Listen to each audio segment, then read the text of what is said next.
rank where the view is nothing less than phenomenal. For how I express and project from my abdominal. The only view better, both my daddy and my mama know.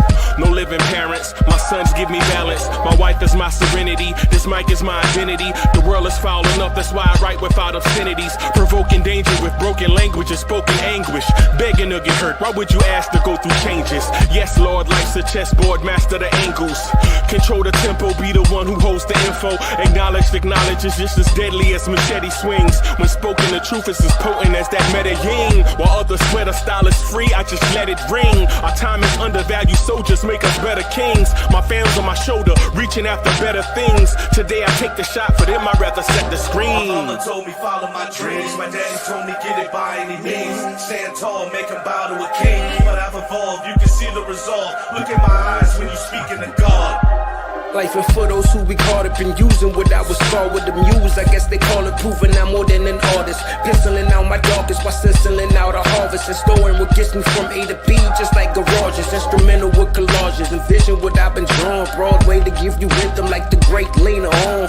So bent on, found comfort in the storm. Find peace and on when you see them others perform. Organized chaos, outcasted like hey ya. Yo, party people in the place to be. What's good? It's your number one chief rockin' Knicks Universe, your main man, Uncle Freezy. And welcome to the premiere Knicks in the Nighttime show, the Knicks at Night podcast. Salute everyone. Salute, salute. And let me... Okay, I'm trying to do something here and it won't let me do... So, oh, that's why it won't let me do it. Okay. All right, let me get my mind together. Let me get myself together, y'all. Salute everybody. It's good to see y'all, man. Good to see y'all, man. Glad to have y'all here. And let me see. Okay. All right. Just doing some stuff here. Jay the Chosen One is in the building. Salute, my brother. Salute, my brother. How we doing? Good, man. Good, man. Just working on a couple of things here real quick. Yeah, no doubt. Yeah, man.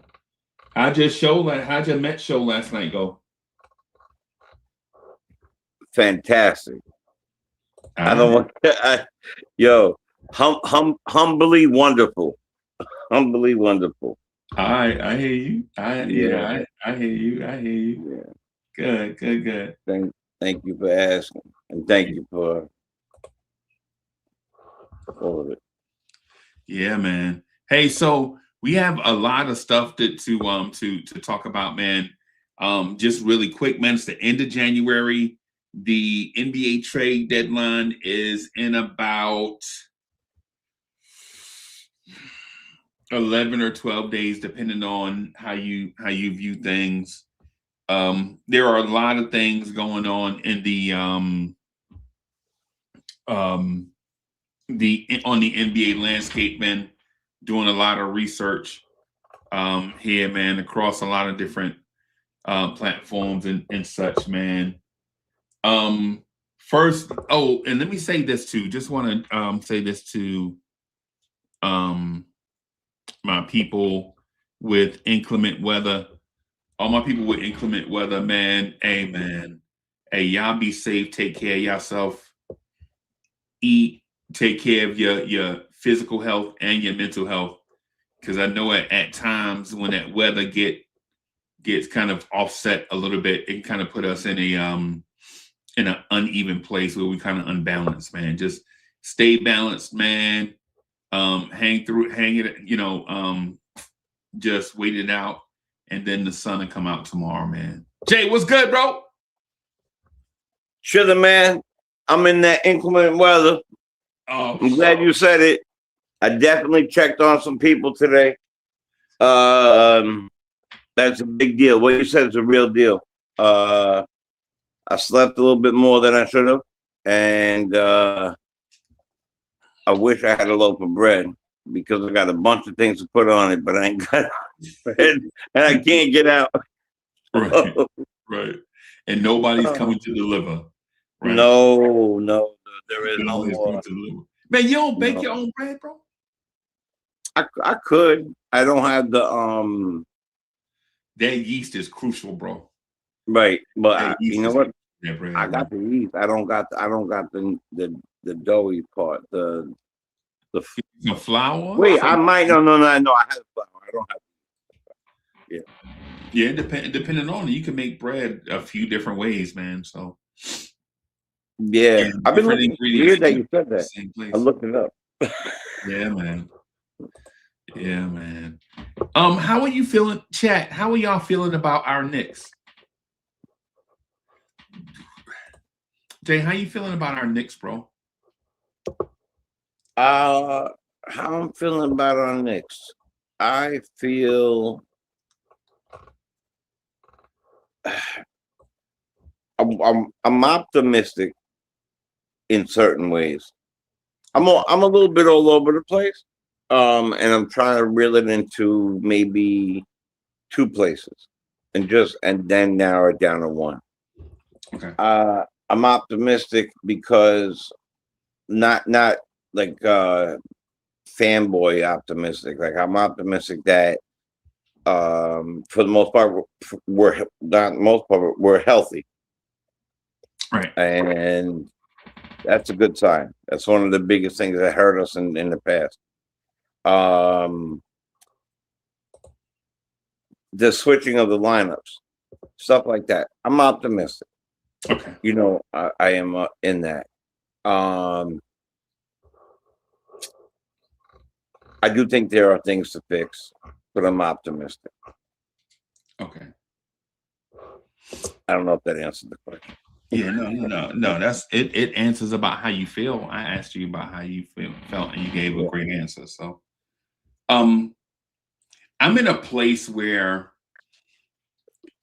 I think my worst fears early in the season have been recognized, and with that, I feel apathetic, a little bit. So I feel apathetic. And so my worst fear was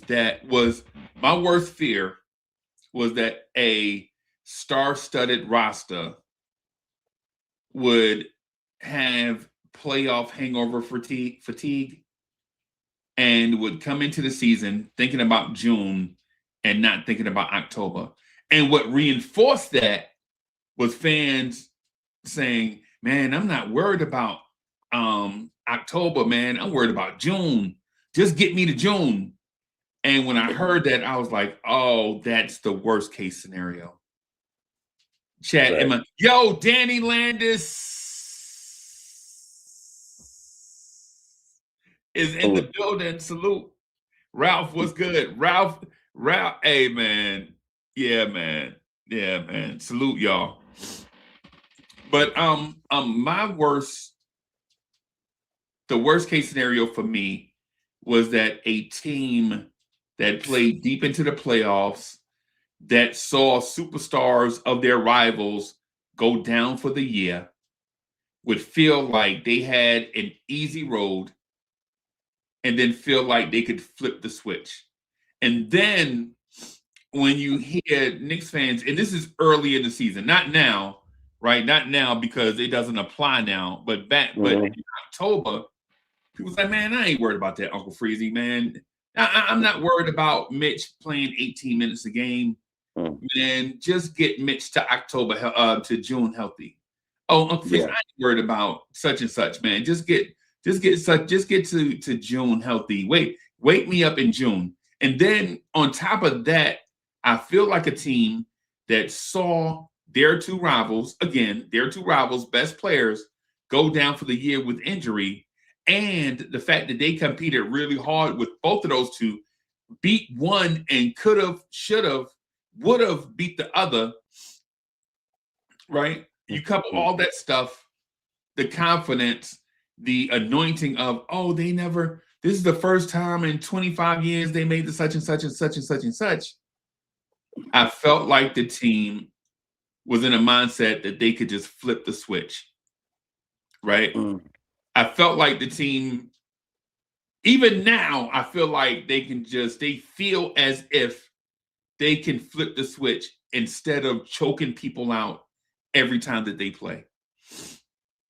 I think they have I think this team, and no disrespect to them, because they have achieved a lot, but I think they have the selective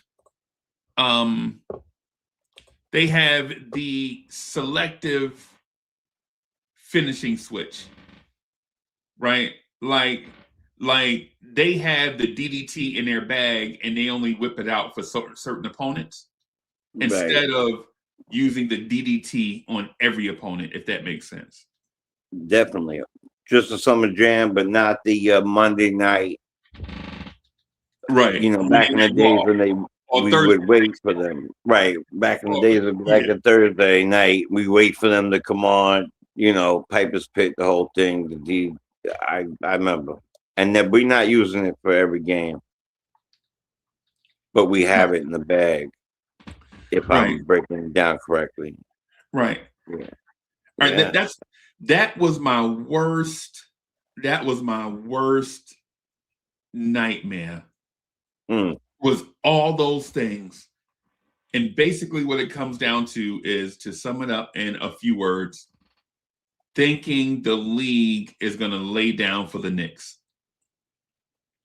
That was my worst nightmare, right? That Tatum is gone, Halliburton is gone, the Eastern Conference is going to lay down for the Knicks, and every star of every team is going to want to play for the Knicks. That was the worst case scenario.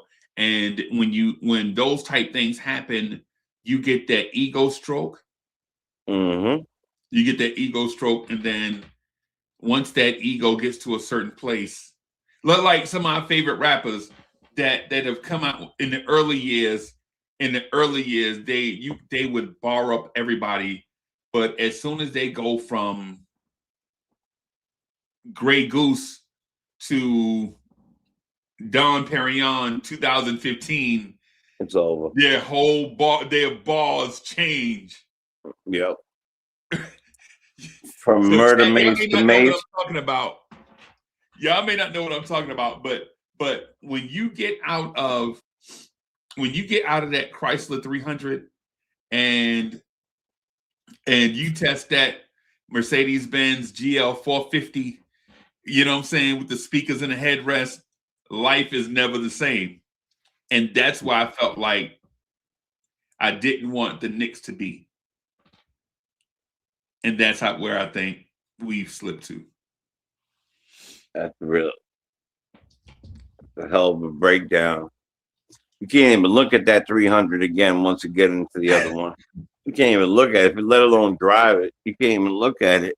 I'm gonna tell you something. I think that the word that I heard out of what you just said was complacency. Yeah. I think we definitely became a very complacent kind of, well, it's a wide open lane now, and that lane is only for the Knicks. And you know, we're gonna roll through this thing, because who's gonna stop us? There's no Tatum, there's no, Halliburton, there's no any of these guys. So, Cleveland bowed out quickly after having such a great year last year. So they seem to be paper soldiers. Yeah, we got this. This ain't no big deal. Wake me up when the playoffs are here. Matter of fact, skip that. Just wake me up when the finals come. Right. And you know what? I'm gonna be very honest. In general, I don't know if I didn't fall in that hole. Yeah. You know what I'm saying? Like I saw a team that was always building and rising and building and rising and building and rising, right, and then getting hurt. So my prayer was we didn't get hurt. Right. If we didn't get hurt, I'll see you at the finals. Right.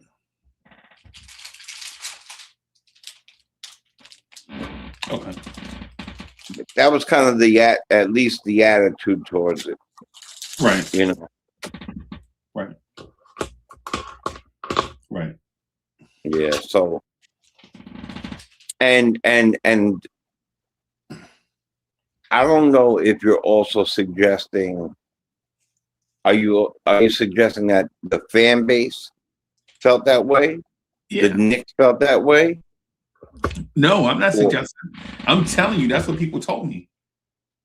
No, I know they're talking like that. I know they're talking like that. Right. Do you feel that the Knicks felt that way?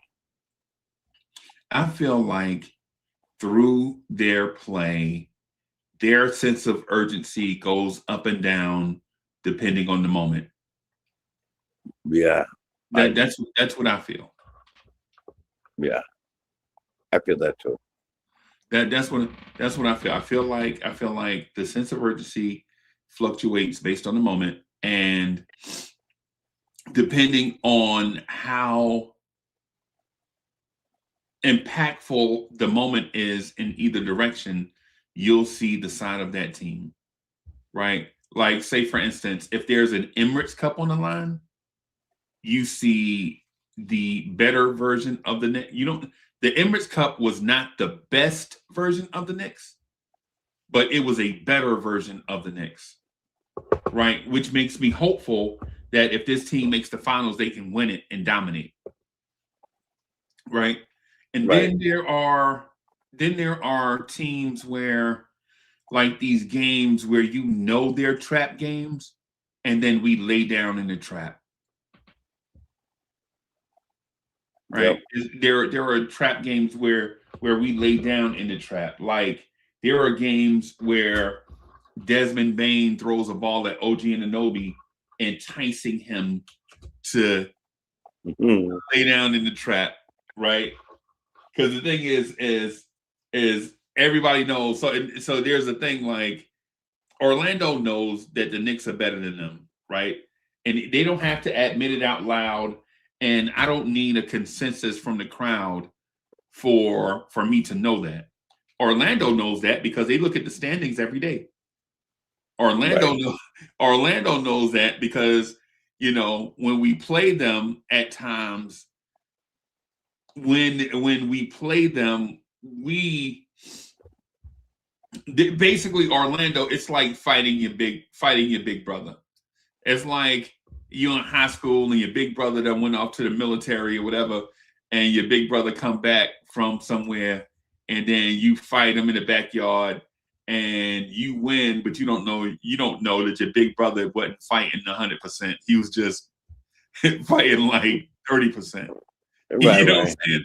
But you take that W though, you take that dub and then poke your chest out, because what you don't know is the big brother to the big brother is when a dub for the little brother is a dub for the big brother, right?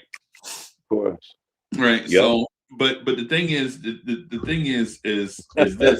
ultimately, it's one of those things where, I think the Knicks, they're not playing with their food. Sometimes they're just. Like give an example, the Sixers game. I mean, not the Sixers game, but the Brooklyn Nets game. The Brooklyn Nets game, I saw the Brooklyn Nets run some plays directly. They ran some plays with some young guys that played to the strengths of the Knicks defense. And the Knicks capitalized on that, right? So, but on the surface, what it looks like is, wow, the Knicks defense dominated these boys, such and such. Them boys tanking so bad, bro. Brooklyn is tanking so bad. Like no NBA team, no competitive team in the NBA is going to lose by 60 or 65 points or whatever it could have been, right? Whatever it could have been. It's about that. Yeah, it could have been 60 or 70 the way they were playing, right? Yeah. At the same time, those boys playing for the future, and the Knicks needed a get right game. Right, it was a perfect combination for both sides to mission accomplished for both sides. Yeah. Right. Yeah. What I would also say is that if the season, if it were April 1st, I think you'd see a different version of this Knicks team. I don't think you'll see Cat playing as bad. I don't think you'd see OG Anunoby looking around for answers. I don't think you'd see Mike Brown stuttering in press conferences. I don't think you'd see any of that. I think you would see the Knicks basically getting to the point where they want to be. But the thing is, though, and in my opinion, this team isn't good enough to fight their way through the Eastern Conference during the playoffs. This team is only built for Cuban links, right? This is a first or second seed team in the East, right? That needs a 2 versus 7 matchup, right? To get the juices flowing a little bit, right? Get them right. Yeah, a 1 versus 8 matchup to kind of get the playoff juices going a little bit. And then in the second round, they need to face somebody to get a little test, a little scare to wake up the sleeping giant, and then they'll Hulk smash through the rest of the playoffs. That's what I think this team is. Right? That's what I think this team is. And I know that may sound very descriptive, but that's what I think this team is. I don't believe this team has the appetite for 4 tooth and nail series to win a championship. I don't think they're built for being a 4 versus 5 matchup, right? And then play the 2 seed in the second round, and then the 1 seed and the conference finals, and then the best team in the West in the NBA finals. I don't think this team is built that way. I agree with that 1,000%. I think since we made the Eastern Conference Finals last year, we've moved on from hot cinnamon shots at the bar to Dom Perignon and VIP, right? And when you got it, but and that's not a bad thing if you know who you are. If you know who you are, that's a great thing, right? Yep. But if you think if you're still in that hot cinnamon shots, if I can't. I'm not even looking at you. If you are a team that think you're Don P 2015, but you're really the dude drinking Jägermeister and Dr. Pepper in your homeboy garage. Where? Or order the soda, but you had a flask in your pocket. Yeah. A Fleischman's. Right. Yeah. Right. Just to be part of. I listen. I know you're rolling, so I'm gonna be quiet and let you roll. But I got some things because you brought up some things for sure. Yeah, but I only mentioned that because that was my fear. It's no longer a fear now because it's been realized. Right now that I realize who we are, I don't fear it. I just recognize it, if that makes sense. Yeah. You're ready because you already had pictured it as a fear. Yeah. So since it was already a picture, whether it was a positive or a negative, you pictured it prior. Right. So it's something you've seen. Right. It's like somebody, you know how you turn the corner and somebody bump into you and they startle you a little bit, and then you see what it is and you just keep it moving. You know what I'm saying? Like that. That's kind of like what it is. Yeah. Oh, my bad, man. Oh, shit. I'm like, yeah. Watch my shoes. Yeah. It's like, don't step on these Jordans, bro. Yo, sneakers, bro. Yo, I used to get new Tims and walk through Manhattan screaming Tims. I would get Tims, fresh Tims, walking through Manhattan screaming Tims every time I started walking down the sidewalk. Oh, I wish my boy Los was here to tell you. He goes, "What are you doing?" I'm like, "I'm warning them that I'm wearing fresh Tims." Yeah, man. Yeah, Yeah, man. yeah, but I want to kind of like, I don't know, Let's do add it, to bro. that. Let's do I want it. to add to that. Let's do it. I felt coming into the season that we added to the bench. We were making moves. Everybody was healthy at the moment. Well, not everybody, but we were going to be.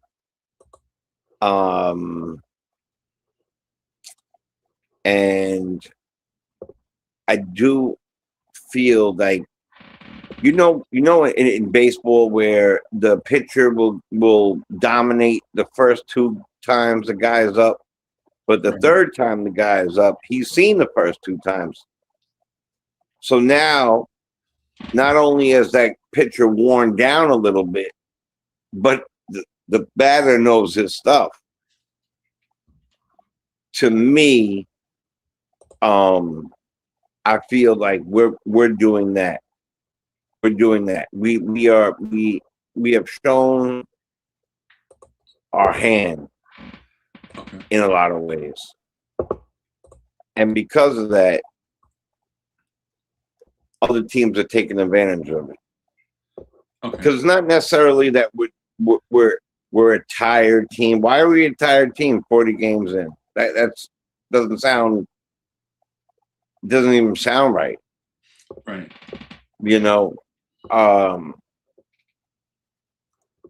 At the same token, when you were having those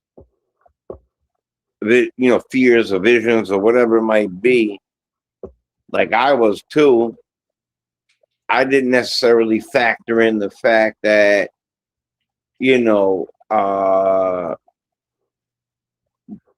coach was speaking perfectly wonderful before we started falling apart, and now he's stuttering. Like what is happening to them is a little bit baffling, because it seems like it's very inconsistent on a night-to-night basis, when in the beginning was a very consistent movement. Right? There was a lot of crisp passing. There was a lot of, if you got over 28 to 30 assists, you're winning.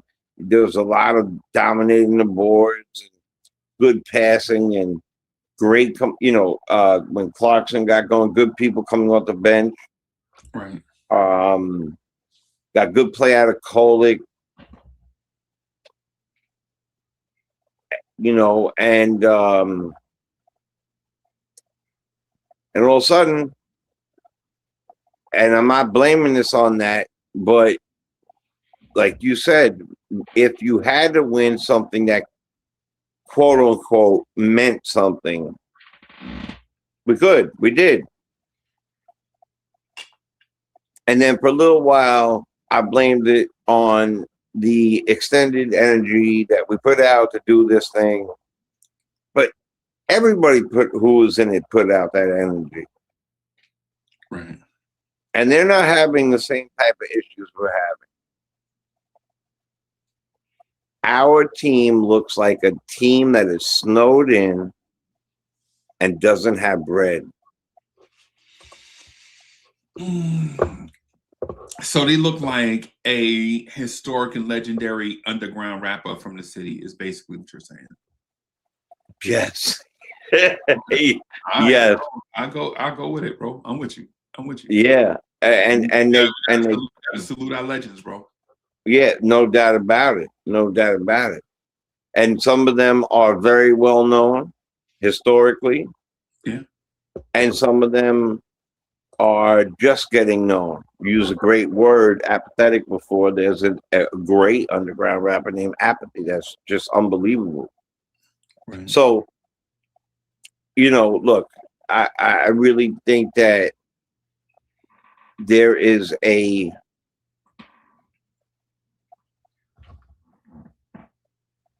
there's the cohesion has slipped away. Not the skill, not the talent, not the want even, though sometimes because of that, it could look like the want has gone. Okay. Right? And that's deceptive. Looks are deceiving. So what you're saying is that, and I agree with that totally, that we have to get our play right, get cohesive, get higher up in the thing, to play lower teams, to get those juices flowing, then to play a little bit higher of a team, then play that higher team up in the East to get to the finals. And I agree that is the way for this Knicks team to do it. Right. Okay. Right. And I also think they have the yeast to bake the bread. Like, I think they have every ingredient. Just because on another show I might say, hey, yeah, this would be a great trade. Do I not think that they have all the ingredients to bake that bread? No, I do believe they have it. Right. Which was missing from the conversation before. But I do believe they have it. I just don't know if, you got to do certain things when you're making something happen.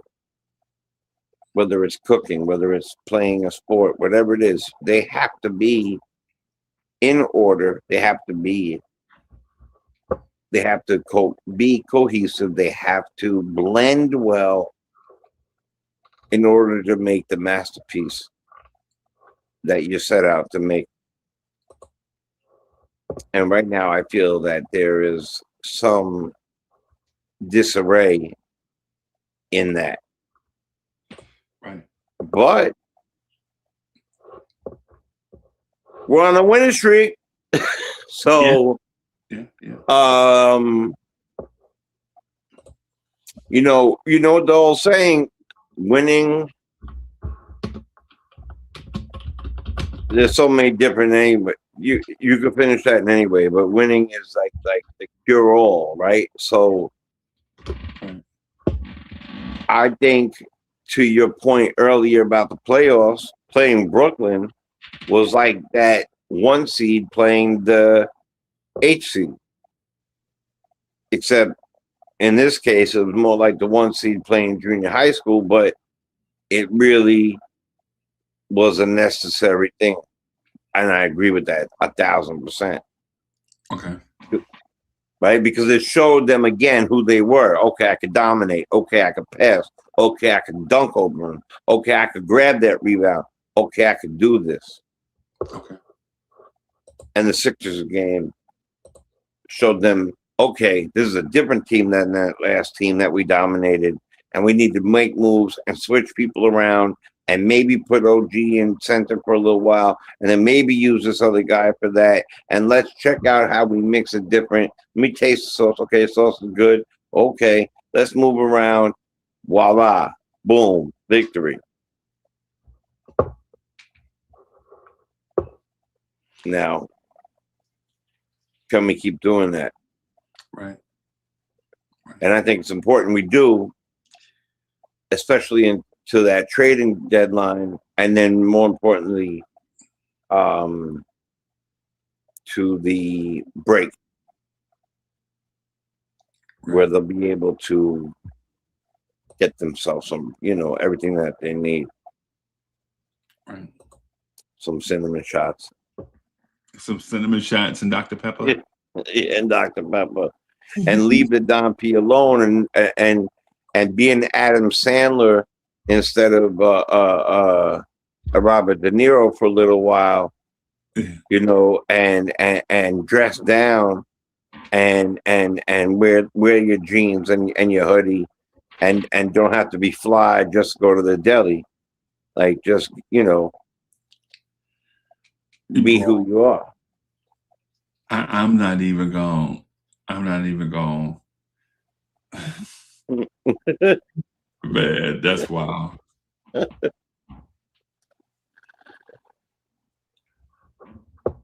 Right. Yeah. Yeah, man. I honestly believe like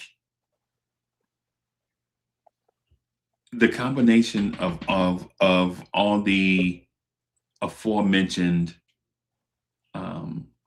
thoughts Yeah. just makes me think, hey man, a deep playoff run accompanied with high expectations, a coaching change, the excuse out front. There's a lot of things, man. I think it leads to that thing. So I'm comfortable in that space thinking like, I can't remember how many more games so they played the 82 games and then plus the playoffs. So they're used to playing. This is a second round team, basically. They made the Eastern Conference Finals for the first time last year. And so you play 6 extra games. And I know it seems like, hey man, the summer is the same length for everybody, but it's not. Right? No, right, you're right. The summer's not the same for everybody. It's like the teams and front offices of the World Series teams don't get the same advantage of time off as the teams that didn't make the playoffs.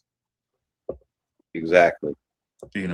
And so I think that's still, but the thing is when you add depth to your team, shouldn't that be the thing that helps you get over the hump?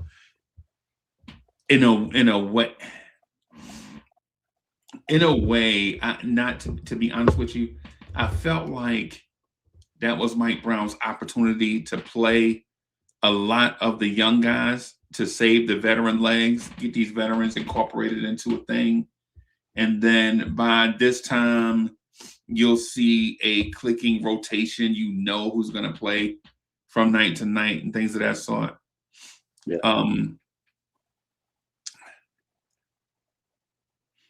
I do have hopes that this team will be clicking in March and April.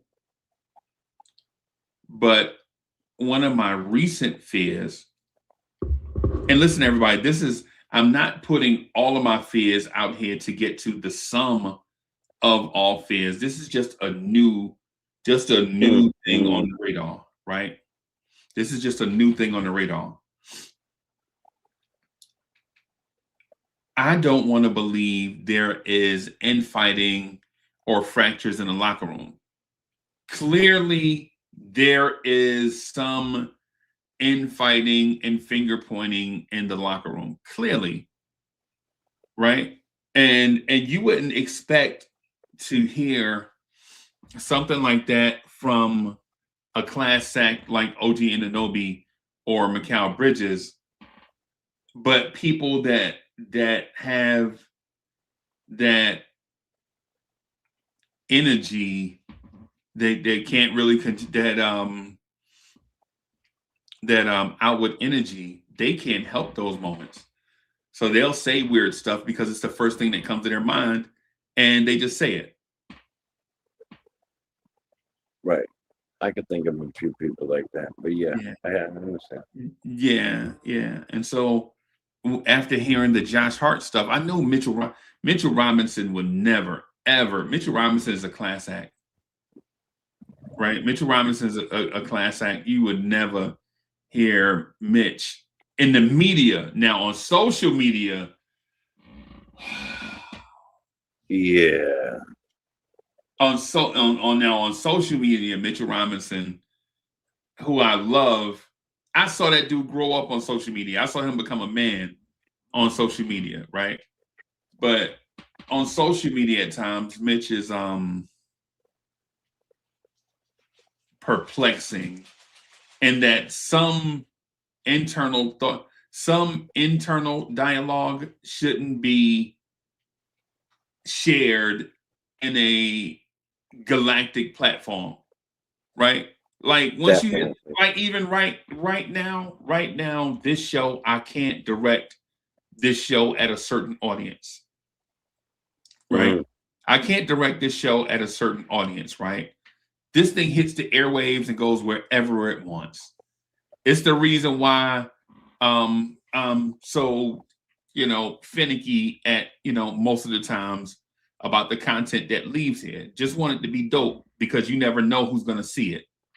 Right. Right. The reason why I'm this way on Lawrence Tears is when we speak, we don't know who in this universe is gonna see the show and what we're talking about. And so when we have a lack of research or domicile takes from the nether regions, I'm like, nah, you can't say that here, bro. Nah, man, you gotta be sharp. And so sometimes Mitchell Robinson will put something on social media. I'm like, Mitch, why you do that, bro? But then at the same time, somebody will give Josh Hart a microphone and he'll say the most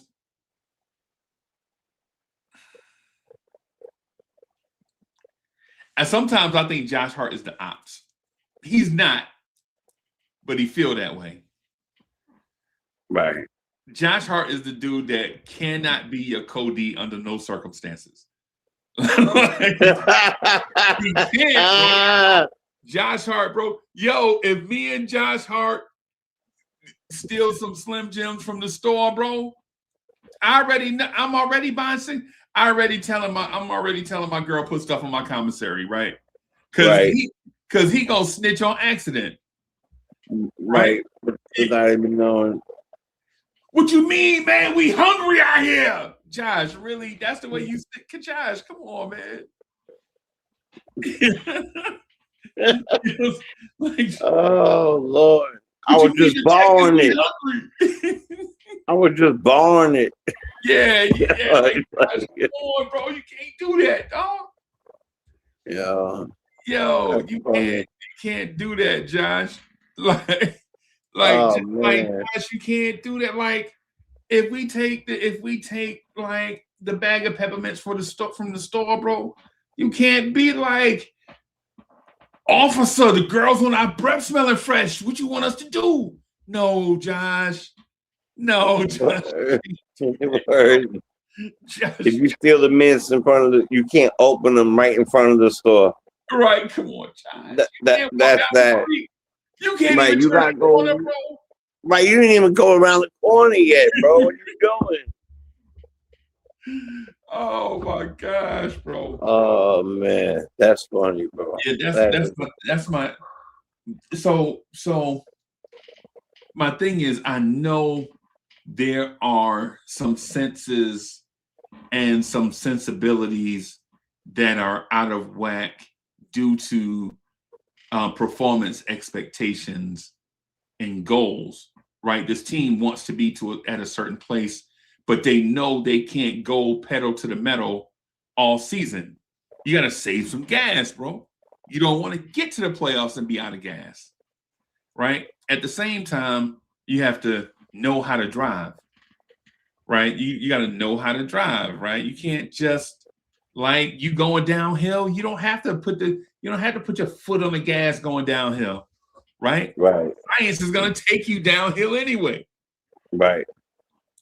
So you might get to 40 or 50 miles an hour just doing that downhill. Right. Yeah. So yeah. Yeah, man. So that's what I think. I think that's my new recent feeling is that there may be some infighting and finger pointing about certain players' successes or failures. And the successes or failures may be because you're asking guys to do stuff that they traditionally haven't done. And in that transition, they look bad. Right? But then when you ask others to do more, when you ask them like, hey, if I'm looking bad, you pick up more of a load, but you can't because you're limited, right? If you're a limited player and you can't pick up more of a load, right? Then the guy, the superstar guy who's not performing, if he's not performing up to expectation, you don't think that guy know he not performing up to expectation? Of course he knows. Yeah. And he's feeling it. Yeah, yeah. But getting on his back don't make him feel better. It's kind of like what happened to this famous rap group, maybe could have been the greatest rap group of all time. And this is what happened to them. It's a group called Houdini, right? When Houdini came out, Houdini is the forerunner.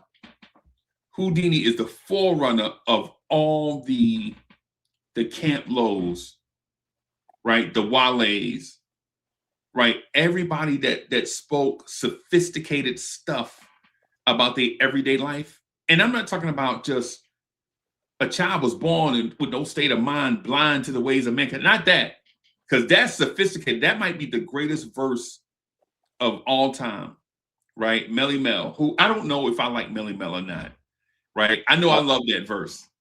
I'm up in the air with them too, but that verse is fire. That verse may be the greatest verse of all time, and it's patterned after a Stevie Wonder song. But the guy Melly Mel said, "A child is born with no state of mind, blind to the ways of mankind. God's smiling on you, but he's frowning too, because only God knows what you'll go through." Like when somebody says something sophisticated like that, holy, this dude is saying something, bro. This dude's saying something. Oh my God. And that verse, the original verse was written in 1978, and it was repurposed in 1982. Right. Mm-hmm. But the point that I guess ultimately the point that I'm getting at is this. Yeah.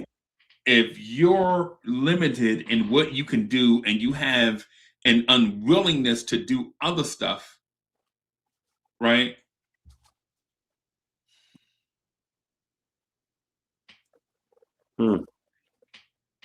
But you point at guys that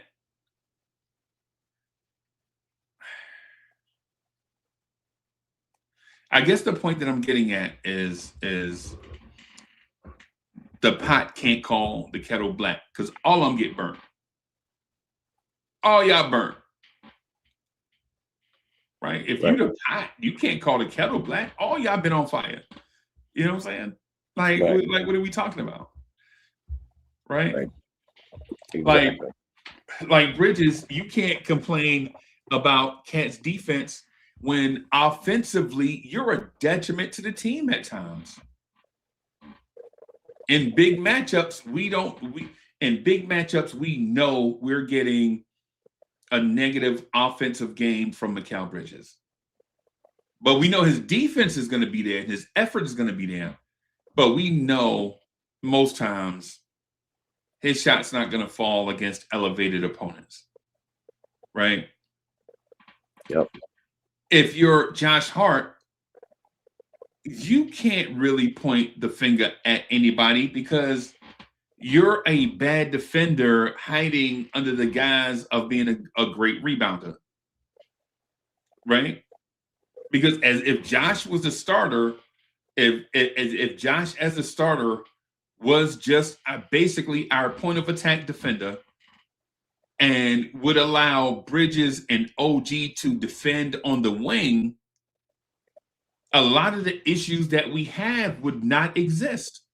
Simply off the fact that Josh Hart, as a starter, if he defended the point of attack, which allowed your wings to be wings, none of the issues we're talking about even matter.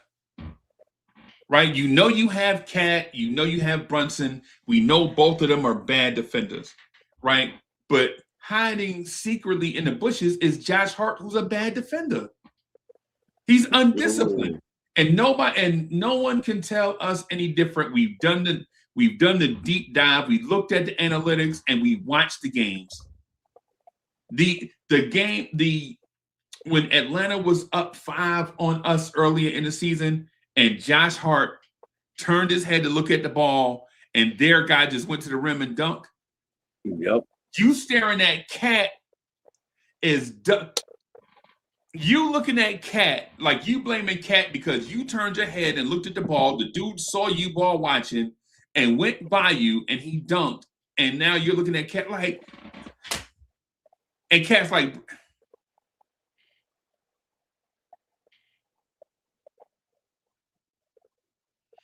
The thing is, ultimately, I'm not pushing the blame around on anyone. What I'm saying is everybody has their part to play in this grand thing. I don't know if it's just one player. I think Gershon Yabusele, even Yabusele is getting a bad rap.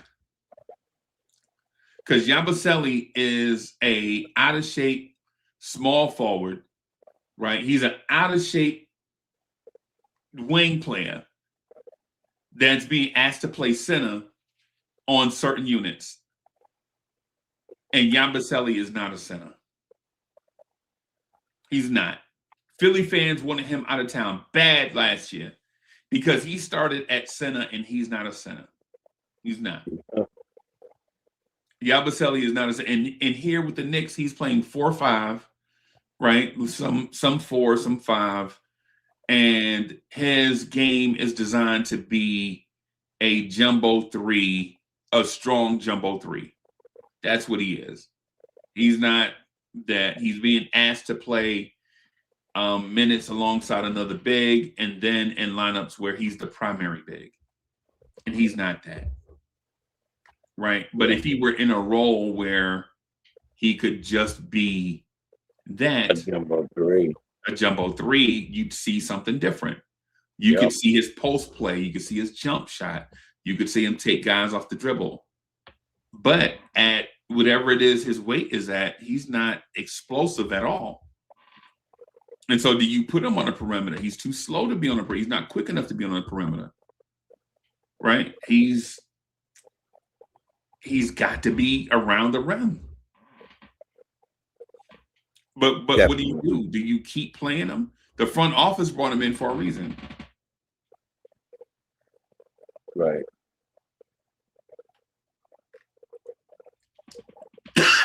Well, I mean, I think they answered that question by not playing him instead of actually putting him where he belongs. And maybe working that out for a little while.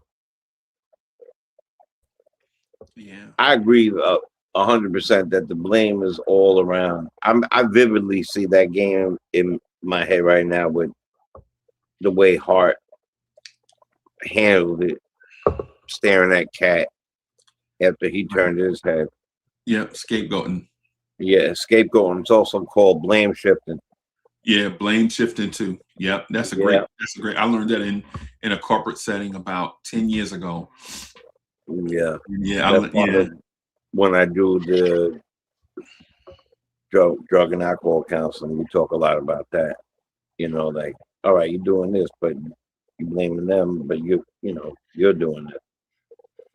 So, right. Yeah, it's accountability. There's that word, that take accountability. Once you start doing that, like, and I don't want to hear fake accountability, right? Like, I don't want you to go onto the platform and say, I don't want to hear two things that are two separate bookends. One, I don't want to hear you blaming anybody on your team.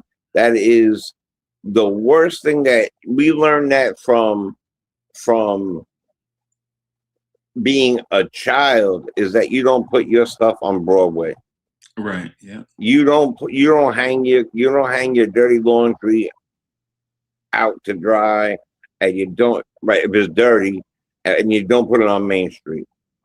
Right? That's number one. Number two is I don't want you to get up there and give me lip service. Right. Don't get up there and say, I felt like we could have did this and we could have did that.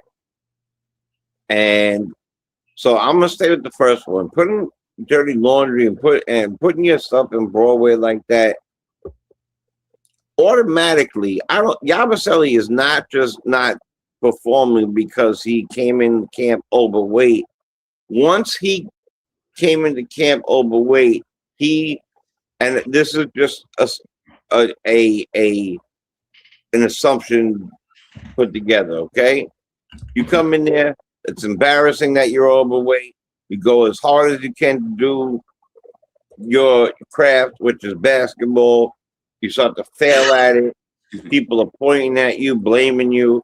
Now you're lost between the ears. So now not only are you out of shape, but you're mentally out of tune.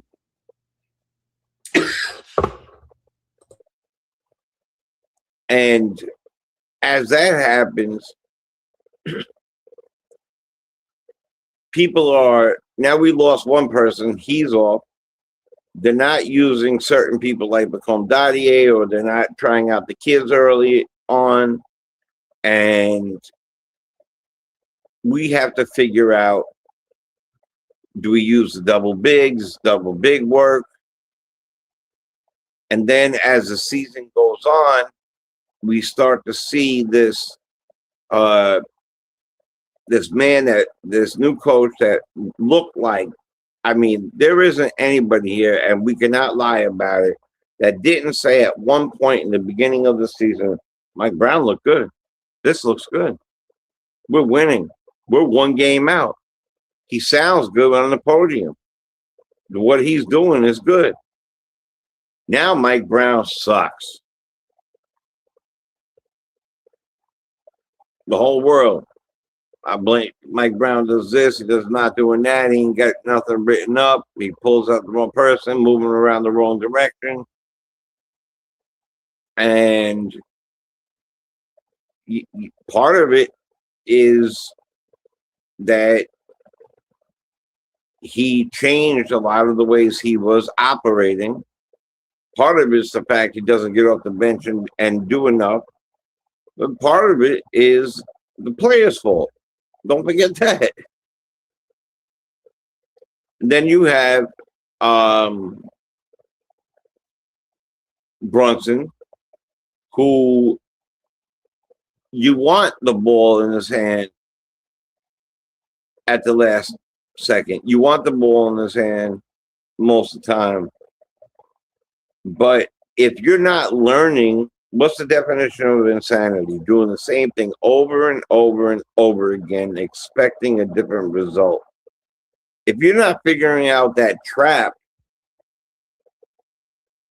and it happens to you over and over again, but it was working well when Coley came in next to you, why stop that? Oh, Deuce came back. We'll figure it out. And I know there's only so much minutes in a game, like there are so many minutes in a day, but you cannot continue to change up a product that was doing well. And you can definitely not point out people's flaws publicly. No matter what happens, say I said something completely outlandish. I really feel that Uncle Previously would ask me why I felt that way. Number one, we would talk about it. And then later on, he would say, bro, that was completely outlandish. Right? And that is exactly how the Knicks should be handling themselves. But they're not. And whose job? And that's why I say it all starts from the coach. The coach has to start delegating and getting in the middle of this stuff and telling people to pipe down. But do we have the ingredients? We do. We have every bit of the ingredients. Can't hear you, brother. Nah, I hear you. I hear you, bro. I didn't know if I didn't understand. Let me phrase it in a different way. I didn't understand if it was fair of me to go. Like, how far do we take it without information, without all the intel? I don't know how far to go with it. I think it's fair for me to say on the stuff that we know is true that we should probably dial some of that stuff back. Some of that stuff is just not fair, not right. Right. But then at the same time, I'm like, smart people can deduce an outcome based off of gaps in information. The court system do it all the time, right? Like for anybody who ever watched court TV, that's all they do is fill in the gaps, right? fill in the gaps, right? Right? 'Cause you have all the stuff that you know are facts, and then you have the stuff in the middle. But the thing is with where we are, bro,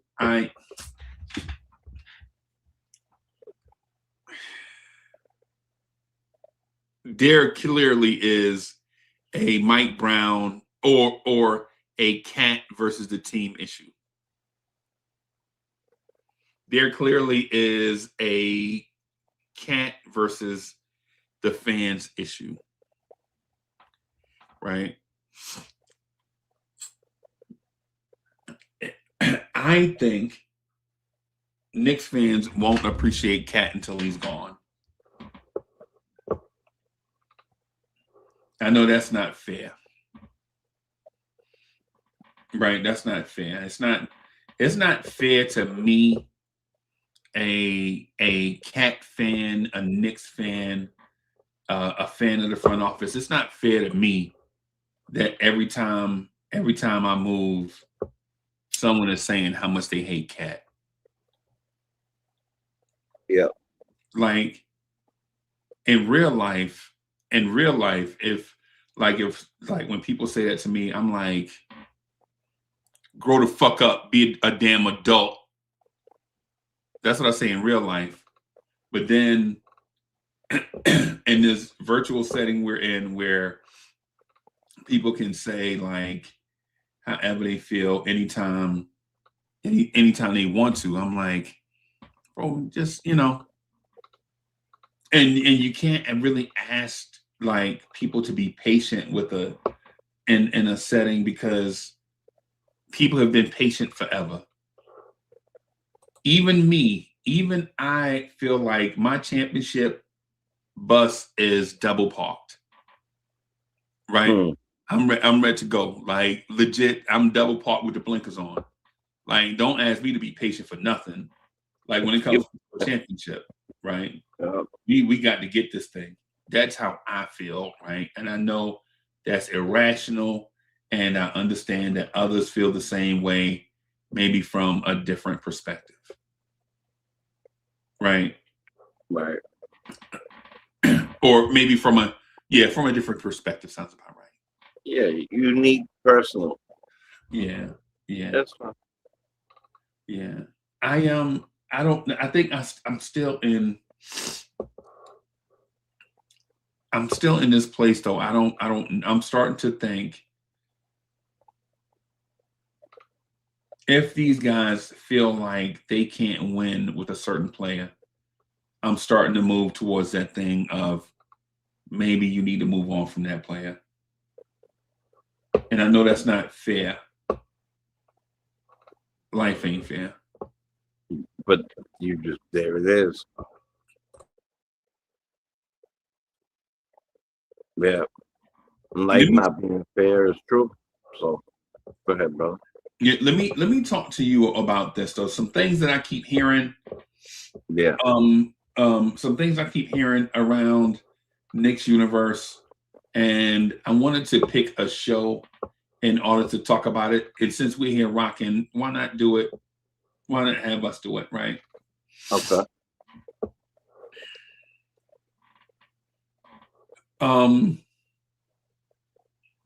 What are your solutions on the court? What's your solution on the court? I heard one of them. I think you said double big lineup. I think you said that. I don't know if that's your solution or no. if that's something that you heard that you want to talk about. No, when I said double big on the court, I was going through the many ways that we have tried different things to try to figure it out. Right.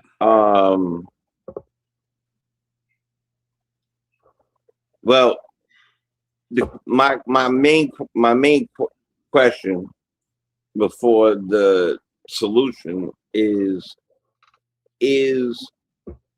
because you're what you said right before that, I can't just like unhear it, right? So it's like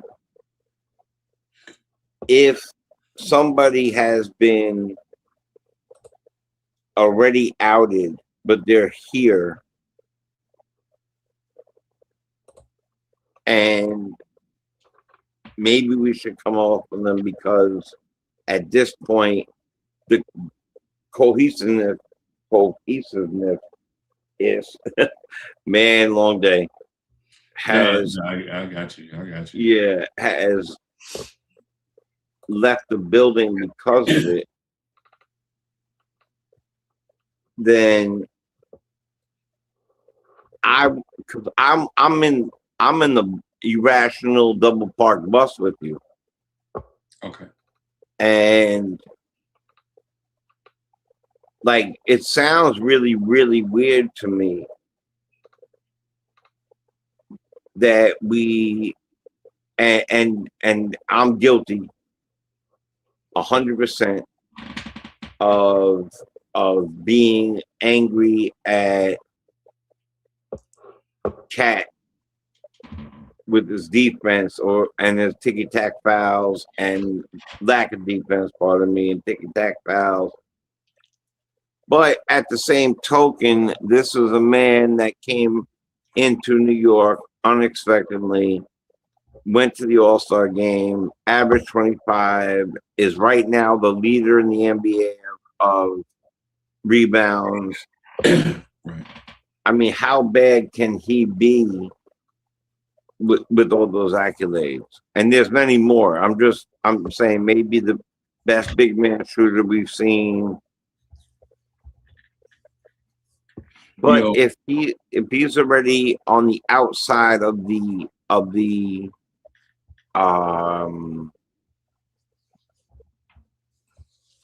circle, right? Right. And the moment that he walks into the locker room, they stop talking, whispering, and I'm just making this up from what, not making up, but I'm making up situational of what it sounds like, what I see in my head. Right. From what it sounds like. Right. So you even with that trade that I brought up yesterday, you lose out on a lot of things. Rebounding, height, that 3-point shot, that's usually water. Yeah.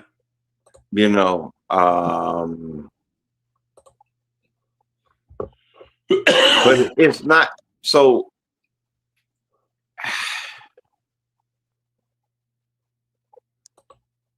If we don't all see that, like it's not just Cat's fault, then I don't believe we're watching the game fully. Because I see maybe 1, 2,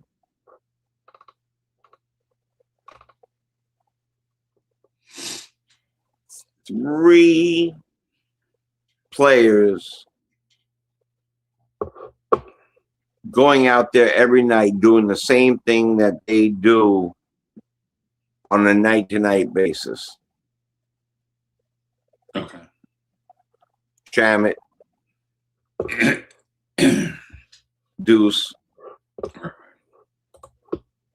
and Mitch. Right. Well, that's not our core, is it?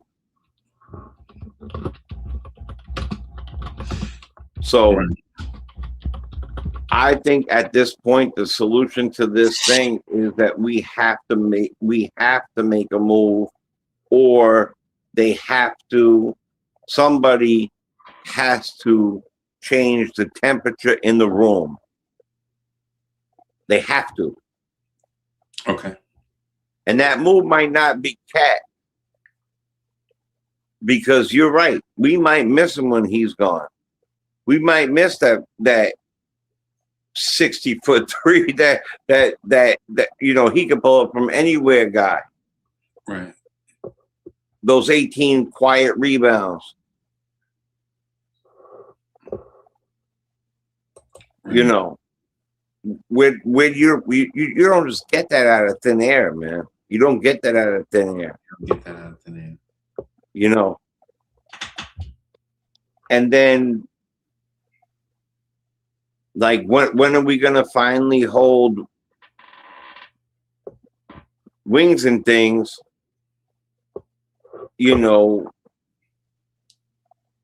feet to the fire? Right. They have, so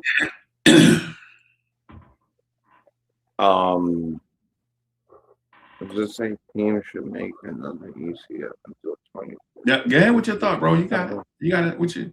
So, yeah, I hear you. The double. Yeah. So the double big thing that we talked about just really quick. Yeah. I just want to just talk about that just a little bit. All right. I don't know if double big is real basketball or media rhetoric / narrative. Right. Yeah. I don't know if that's a thing. Now, seeing 2 7-footers on the floor at the same time is not a new concept. As a matter of fact, it's an old concept, and it wasn't even referred to as double bigs. Right? Never. Right. Right. Some people might have called it like twin towers or something or whatever, but when you saw David Robinson and Tim Duncan do it, you didn't call it double big. You didn't call it twin towers. Right? You called it championships. You called it a dynasty, right? The dynasty, even. I think a situation where Cat and Mitch play together, I don't know if that is that plays to a strategic advantage. If both are going to be ignored offensively, and then you depend on both just to defend and rebound. Yeah. I don't know if you're clearly here's the thing. Clearly the Knicks have pushed their chips behind Deuce McBride. Oh, Deuce McBride is the guy. Right? Deuce McBride is the guy. Like, clearly, like when Deuce struggled, nobody was like, hey, that guy right there is Nobody said that. Let's trade him now. Get Deuce out of it. What's he doing here? Right. When Mikal Bridges struggles offensively, no one is saying, what are we doing paying a dude $37 million? He can't shoot, and his defense is only moderately effective. Right? Right. Nobody is saying that. Right? Yep. But at the same time, with Karl Anthony Towns, the first thing we point to is his salary. For a culture that's taught not to count pockets, it's the first thing we do. Especially Count other people's pockets. Yeah, that's yeah. I think that's for a culture that's taught to like, hey man, keep your hand up my pocket. Like for a culture that is taught that the first thing we do when we see Cat is like, yo, we make too much money, man. Yeah. You know what I'm saying? The second thing is Karl Anthony Towns as a player has been just about the same player since day one, right? He's been just about the same player. He's a big man that rebounds the ball and shoots the three. This year, he's struggling from three, but he's got 11 or so years or 10 or so years of being a great three-point shooter. So he's having a down year. I'm not ready to say he can't shoot, right? And there's also variables with that. Right. It's called resume, right? Mm-hmm. But Mike Brown's system doesn't value Cat, right? His system doesn't value Mitchell Robinson's offense. It barely gives OG room to operate, right? Mike Brown's system has, and I think I looked at the number the other day. When you looked at the shots per game, I'm gonna go back to the shots per game chart, right, for the Knicks, and it's gonna stagger you when you hear it. I actually remember it. Yeah. In terms of shots per game, Jalen Brunson's taking 21 shots per game, right? Mm-hmm. Historically, Jalen Brunson is not a 20 shot per game person, right? Historically, Jalen Brunson is, well, I take that back. He had the year before last, 23-24, he took 24 or 21 shots per game. But that's the year when everybody was injured. Remember the year everyone was injured? Everyone was injured. Randall, OG, Mitch, all them guys were out, like going and returning to the lineup and whatever. He took 21 shots a game in that year, right? Because that was because of injury and such. Necessity. Yeah. This year, Jalen Brunson is 21 shots per game, and for the most part, everyone is healthy. Right. But when it comes to the shot chart, and mind you, I don't care if Jalen Brunson takes 20. I think take 21 shots per game is too low. I think Jalen Brunson needs to be at 24, 25 shots a game. I was going to say 25. Yep. But not at the expense of dragging down the offense, though. Right. If that makes sense. It can't be 25 shots a game on pass. Right? Pass. Let's find Jalen. Pass. Not dribble. Right? 100%. But Mikal Bridges only takes 1.5 shots per game less than Karl Anthony Towns, who's an all-star. OG Anunoby takes 2 shots less per game than Karl Anthony Towns. Right? Deuce McBride takes 10 shots a game. Josh Hart takes about 9 shots a game, and that number will fluctuate wildly. Jordan Clarkson, however, takes 8 shots a game. you need that spark off the bench, right?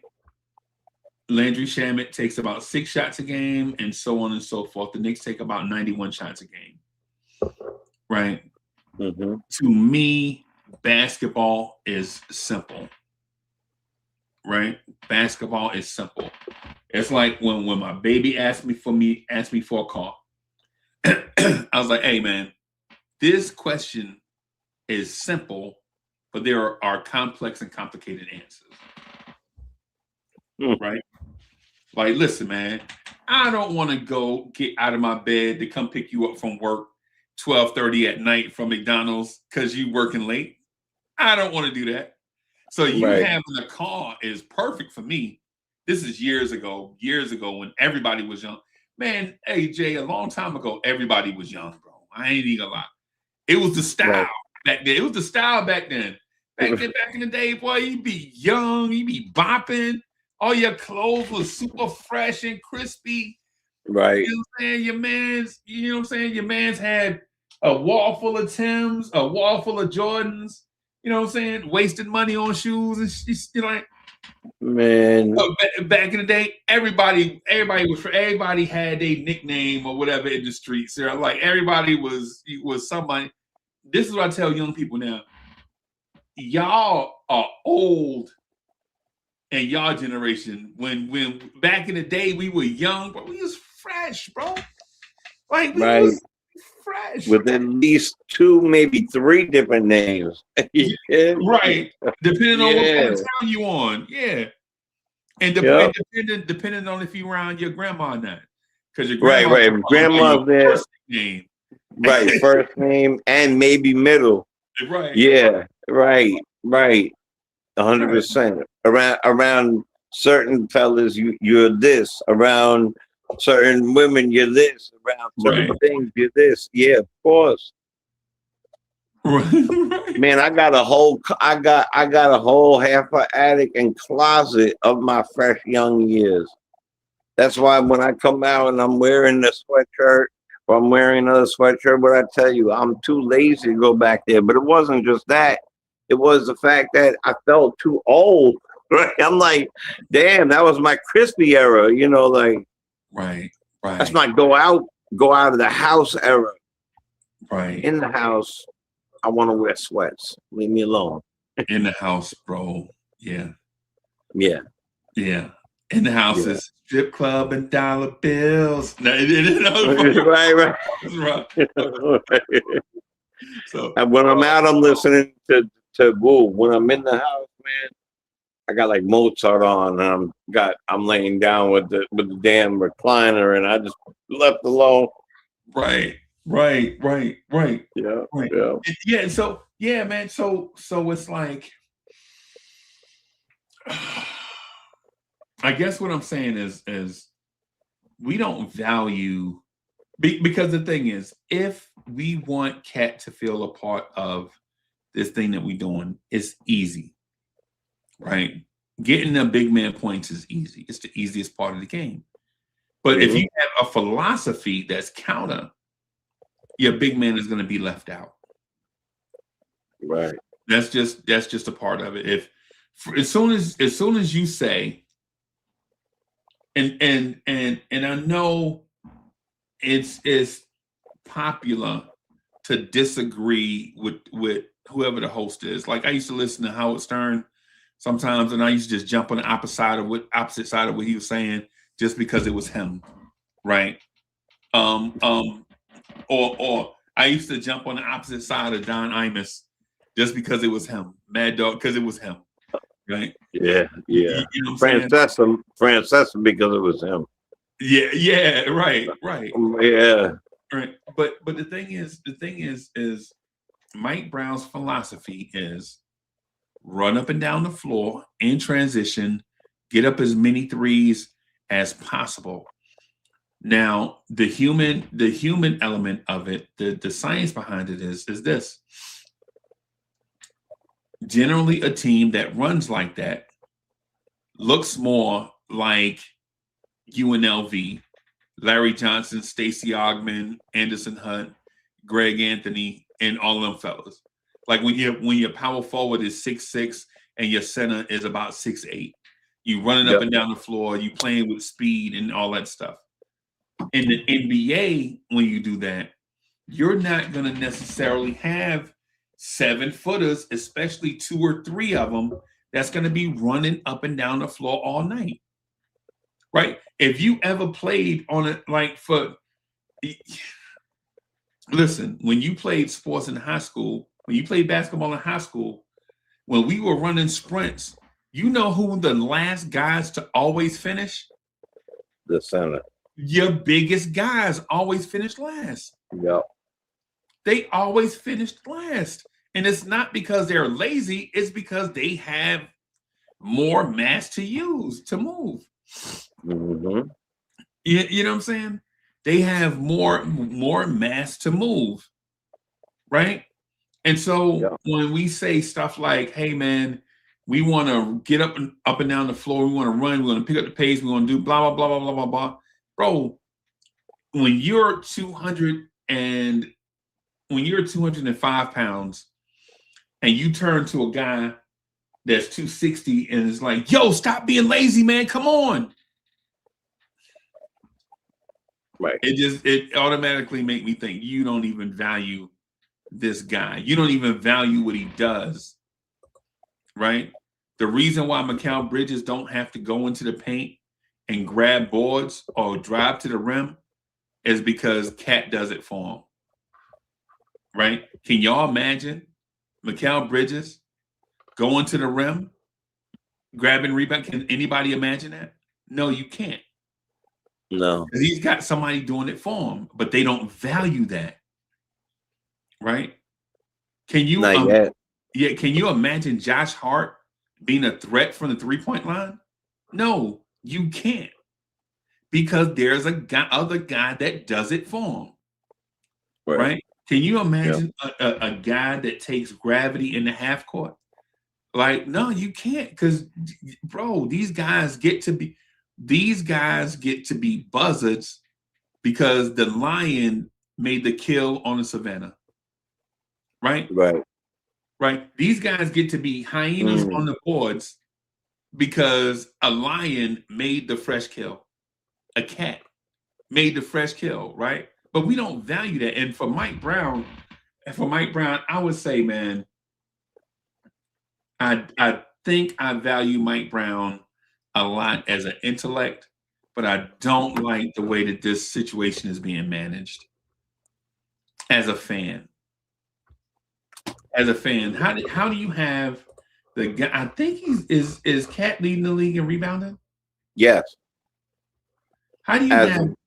Yep. I think he's got point something over it, but he's number 1 for sure now. Right. Yeah. Cat is leading the NBA in rebounding on the same team with a guy that's grabbing a lot of rebounds himself. Right. Mitchell Robinson is averaging 9 rebounds by himself. Yep. Right. So how do you not value a guy that's leading the NBA in rebounding on a team that's in the top 10? The Knicks have 2 guys in the top 10 in rebounding, and we're treating one of those guys as if he's a lazy bum. And everything's his fault. Yeah. And slowly his numbers are like right now, Cat is shooting 47% from the floor. That's up from 43, and he's shooting 36% from 3, 86% from the free throw line. Right. And so when I say all of that, I'm not saying that Cat can't do better. What I'm saying is, man, don't throw my guy under the bus, bro. Come on, dog. What are we doing? We throwing our guys under the bus? Like, ain't nobody ever saw that movie Juice? Yo, your crew's supposed to stick together. There's a lot of people. Yeah, that's a good point. Chat, please tell me somebody saw the movie Juice. Jay, you saw the movie Juice before? How many times you should ask me, rather than did I see it? Right. Right. How many times do I? what can I recite in the movie? Like, you know what I mean? Like, yeah, that of course, classic movie on Friendships Gone Wild. Yeah, yeah, man. Like we ain't never seen Juice. Now, there's a part in Juice where Steel Fat Ass climbed up a 14-foot wall with a gunshot wound in his chest. And I'm like, And yo, in the beginning of the movie, his fat ass couldn't even walk up the stairs with his schoolwork. And then he couldn't walk up right. the stairs with paper. And then he gets shot in the chest. Now he climbing up a 14-foot wall and running to the end. Yeah.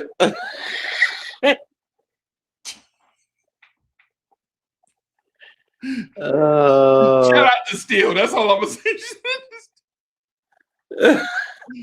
Shout out to Steel, bro. Oh man. Shout out to Steel, bro. All of us yeah, man. man. Bionic man, bro. You do it. Listen, maybe do anything when you're hurt. Who knows? I don't know. Oh, Yo, that's funny. Yo. Oh. So is Josh Hart in this movie Tupac? Is Bridges?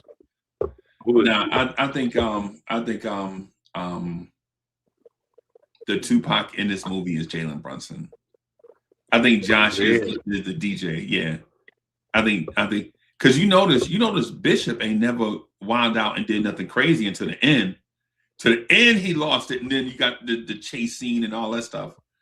But you notice everywhere the DJ went, the Omar Epps character, I keep forgetting his name. Yeah, I know you're talking about. Q or something. Yeah, right? Yeah, but like you I never saw the movie though, but you know it could be. right. But if you notice everywhere that Q went, everybody had the news already, spread the news. Everywhere Q went, even when Q went to go get his own biscuit, the lady there, the lady that was in the Matrix, remember the lady that had the biscuit in the refrigerator? Mm-hmm. She was like, the lady from the Matrix, right? She was like, yeah, I know you such and such son. Tell her I said hello. Like everywhere Q went, everybody knew what was going on. You remember when Q came back and Samuel L. Jackson was in the park talking to that inappropriately young girl? Remember Sam Jackson was rhyming to the girl. Yeah. Sam Jackson had the news before Q got there. Like everybody, everywhere Q went, people had the news, bro. That's what I think Josh Hart is. Bro, if you watch Juice, everywhere Q went, the news was there. All the information, right? All the information, right? Like my guy legit, legit, Queen Latifah talked to him in front of the club. By the time he got back to the streets, Sam Jackson was telling, yeah, man, we already know, man. You know, you gotta do such and such. You're like, yo, how the word get to you? And I walked 11 blocks, legit, hand to the man. I walked 11 blocks to get here to meet y'all in the park, and my man already know. Private conversation. And 14 other people on the way. Yeah. And listen, I know the streets be talking, right? I know the streets be talking, right? I know that's how we survive out here, right? But dang, Josh, come on, Josh, be a leader, bro. Be a leader, bro. Like, be a leader on the floor and off the floor. And because you really can't point the finger, bro. Because Josh, how you talking about you selling draws, bro? Josh Hurt out here selling draws, bro. It's mad inappropriate, bro. Everybody eating off this thing, and you gonna throw my man under the bus, bro? That make me think you might have been throwing Randall under the bus. Bro, cause Yeah, man. Yeah, man. That's what I'm saying. That's why I'm saying like when it comes to like the thing of like this whole thing like clicked up and things like that, fractures in locker room. Listen, man, people are gonna be people and friends are gonna be friends. Some friends that have known each other longer may have a deeper and more respectful relationship than in others. And sometimes those relationships hit rocky parts or whatever. But Right. at the same time, bro, like legitimately Dante DiVincenzo get traded and his girl is like 7 months pregnant. They welcome their baby into the world in Minnesota instead of in New York. Right? Yep. How y'all gonna do my ragu guy like that, bro? You know what they make me. That hurts. That hurts. Bro, yeah, man. Oh man. Now you're starting to make me really feel like Josh Hart is doing all of the talking. He's doing all the talking because that's his man. That's his man. You know, whether or not that is a real thing or not, that is his man. That's his brother. That's his guy. Yeah. But that's why he's here. Right. So, right. That's why he's here. So, when you get replaced by when your guy gets replaced by a new guy, where you can say, "Yo, I can see my guy anytime I want because I'm rich. I can get on a plane. I could go see my man. I go see my godchild if it's his godchild. I could go do all those things." Yeah. But I can also ingratiate this guy who's a big guy, and if we just put him down in our crew, we would be even more powerful. Right. But what, he didn't go to our school. He's a Knick. He's a cat. He's a lion. Let's bring him in. Yeah. But no, you're the reason that my man left. That's really that. I don't know. Now you just see. I'm a movie guy, so movie. Now I'm locked into that, bro. Bro. I'm saying, bro, it's one of them things, man. Like,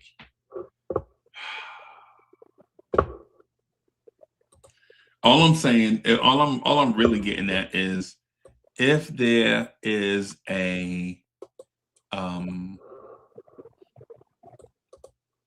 beef that big in the locker room, then they need to, if you can't, man, listen, if you can't work it out, then start over. That's all I'm saying with it, man. If you can't work it out, man, just but be careful though, because hey man, just be careful. I'm just saying to Brunson and them boys, man, just be careful, man, because the back that you kick in may someday be your own, bro. That's all I'm saying. That's a very good point. I mean, yeah, man. Yeah, I say that, and I say all of that as a Knicks fan that value everybody. And I know this might seem like gossip or innuendo or illusion or all of those things, man. But it's what fans have to go off of. It's what fans have. So, yeah, no doubt. It's funny that Bertram also asked me that question, because part of that song is exactly what the Knicks are going through. By the way, right? If so just for clarity, music is my first business, so I definitely know that, and they are going through a major part of that.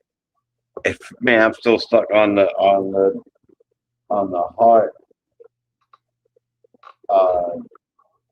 missing his man part and blaming the other man for it. Like, if that's possible, man, I will really be upset by this.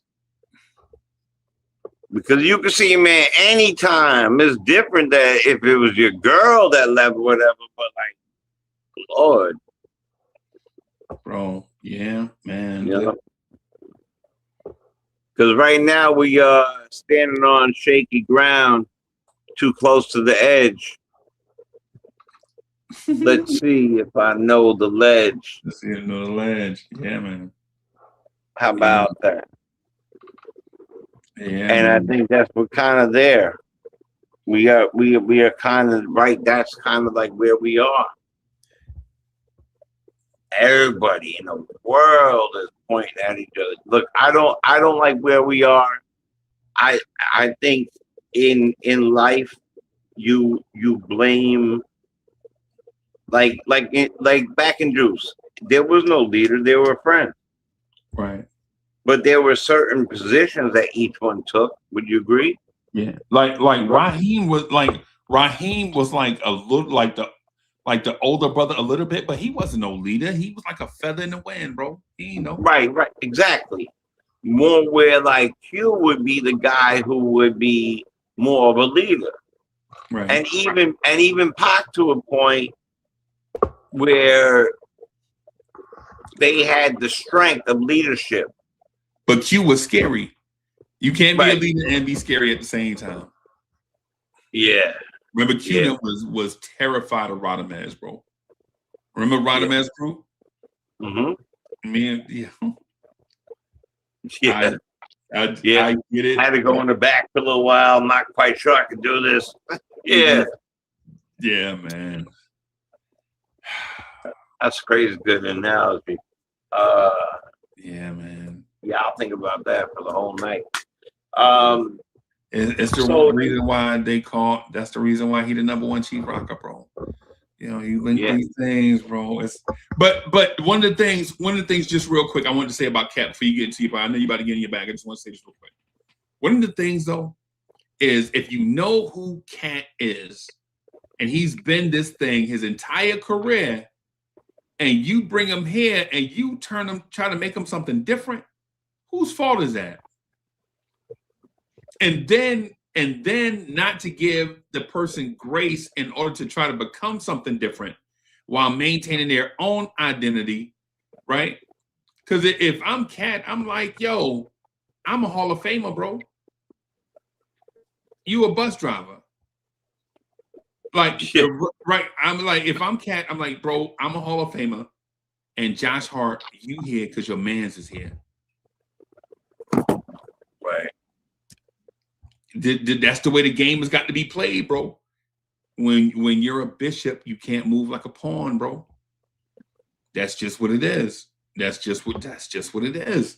But Cat is playing that's why when people be on the Cat is zesty thing and Cat is this thing, Cat soft thing, I know I have no doubt that Cat is a physically tough human being, period. Right? I know he's physically tough. You don't lead the NBA in rebounding if you're a soft dude. Right. I'm scared to get in the mix. You don't punch Joel Embiid in the throat on sight if you're a soft dude, right? Right. But, agreed. Now, in terms of temperament, maybe he's more laid back and relaxed, right? Maybe he's more laid back and relaxed. So if somebody call him soft for that, I ain't gonna argue with you if you're calling Cat soft because he, you know what I'm saying, because he laid back. Maybe he got some mannerisms or something that people feel like, you know, is not the most macho. But I live in a world now that I accept everybody for who they are. I don't care if you know what I'm saying? I don't care what your ethnicity is. I don't care what your age is. I don't care what your background is. I don't care about none of that stuff. Right. I live in a world where cats and dogs can get along. Like I don't judge people on site. Like and judging and going by what I see from the chat, a lot of times people just judge people on stuff. But if you were judged that way or any other way, you would think it'd be unfair. And the fact that sometimes we hide behind the guise of it's sports and these guys are millionaires, it does not discount the fact that these are still people. Right? Right.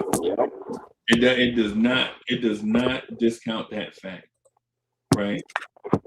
But at the same time, when you're rooting for your team, bro, it's like all the normal rules to life sometimes go out the window.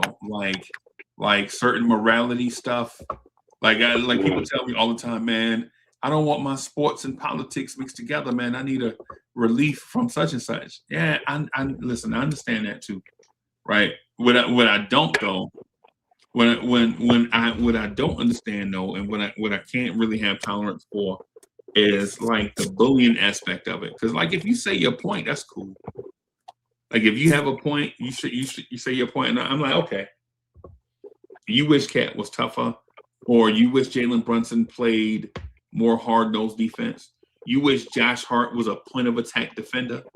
So Jalen Brunson so pink fingers won't point at Jalen Brunson, or fingers won't point at Cat and OG and Bridges. Right. And I can understand that. Right. But to have it tattooed on your neck, bro, I'm like, I don't understand that. Yeah. Making signs and stuff. Yeah. Yeah, I hear you. Sorry, I found something very exciting. All right. Yeah. Yeah, no doubt. I mean, I really think that that there's a very deep thing. It's called snap decisions. Right? Snap decisions could make or break your entire life, but it definitely will do something to the way you think and the way you decide on anything. Right. Sometimes you gotta make a snap decision. All right, I'm taking the French toast. Right? That's light work. That's nothing. Yeah. Right? You might eat it and be like, I made the greatest decision ever. Then you might leave and say, damn, I should have got the, sausage, egg, and cheese or whatever it might be. Yeah. But when you're making a decision that this person is this way, and you're making that snap decision about a human being,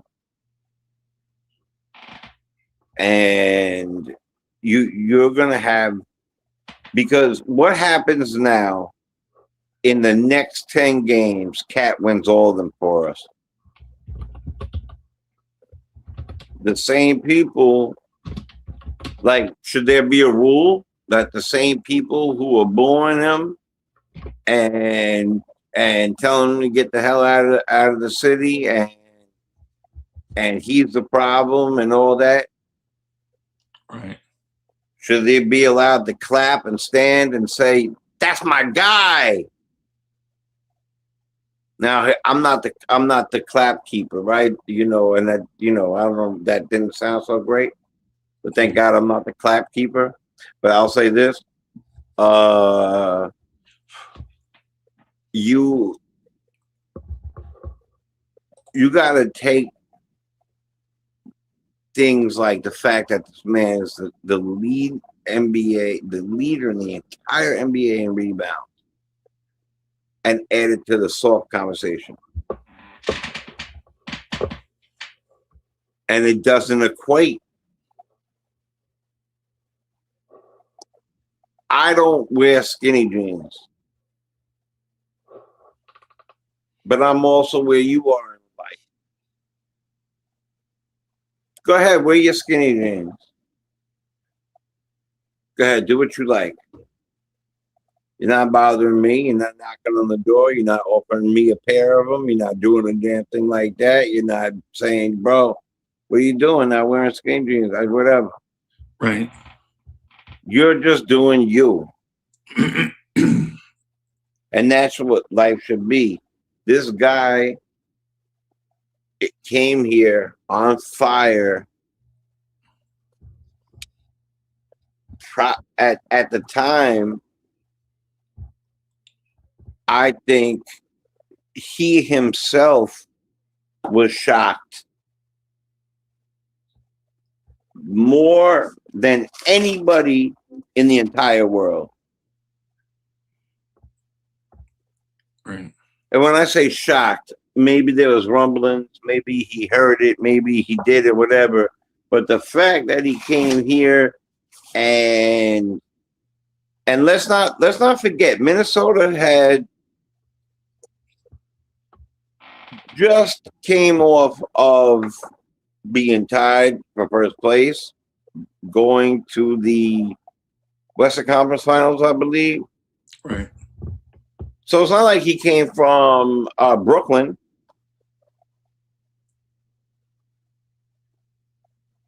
Right. And then he had to. Randall was hurt for quite some time. We needed somebody. And also Mitch was hurt. And at that time, Mitch was hurt consistently.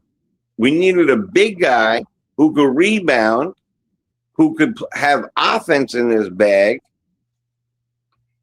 And we went out and got him.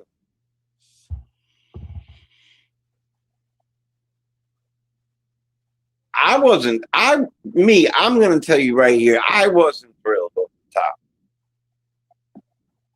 Because Randall chose us and was a part of a big movement of us climbing out of underneath the rock, and my paisano DiVincenzo was, bro. That's my heart. Every time I hear his name, bro. That you know, that's my favorite. I don't know if you knew that or not, but that's my favorite Nova boy. Oh, yeah, I didn't know that, but even at Nova, he was my favorite Nova boy, bro. Yeah, well, he was mine too. He has a lot of who he is reminds me of a younger me. And I got kids and I got business now, so like going to get my a fade and my hair cut back right now. So I don't really care. I'll throw a hat on or I'll put gel in it and I'll go to the do what I have to take care of business and I'm good. But back then I couldn't live without something fresh all the time. Right. DiVincenzo lives in that area where you said before. He's fresh. He's living that way, and he's clutch. He's a dog. He's every bit what the Knicks represented to me. So losing him was even tougher to me than losing Randall, even though losing Randall was also tough for me. Right. So I think that this whole cat hatred is a fluctuating, multi-leveled, very, very diverse conversation, because and the majority of it, because there is some percentages that lie on him, but the majority is not on him.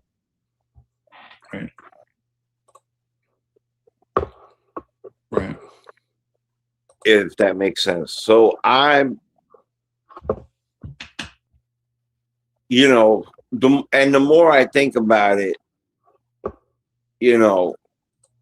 how do you come to New York City? You're not fully, because I told you one of the things that bothered me was how much you would talk about Minnesota. And then when Minnesota came to town, whatever. That man grew up there, like literally became a man there, like went from college to Minnesota, became the guy there, grew up there, became a star there, did all sorts of things there. Of course he's going to miss it. I'm not taking that into account because I'm not a Minnesota fan. Oh, yeah. Hey, I gotta just real quick before we get to 2 hours, because I need the AI to do. We definitely have to do a show on how Leon Rose is attempting to change the culture, but how the city is not going, like, it's not an easy job changing the culture, right? Hey, everybody, we got to get out of here before the 2 hour mark so we can get this AI stuff out. Thank you everybody for coming through and rocking. Man, please support these Knicks. Vote for these All-Stars, man. Get Cat and Brunson to the All-Star game, man. And whoever else you decide, vote all Knicks, right? Vote all Knicks, man. You got to vote all Knicks. Cowboy Bob just had a Substack article come out. We'll probably do some Lawrence Tears news sometime either today or tomorrow. I might have to do it myself. I may have to do one myself. We'll see how things go. Right? Well, Substack is excellent. Yeah, man. Cowboy Bob does a great job. Cowboy Bob is basically in charge of the or taking charge of the print media and the press, and he's doing a great job, man. So thank you everybody for coming out, hanging out with us, man. We're gonna get out of here. Peace, y'all.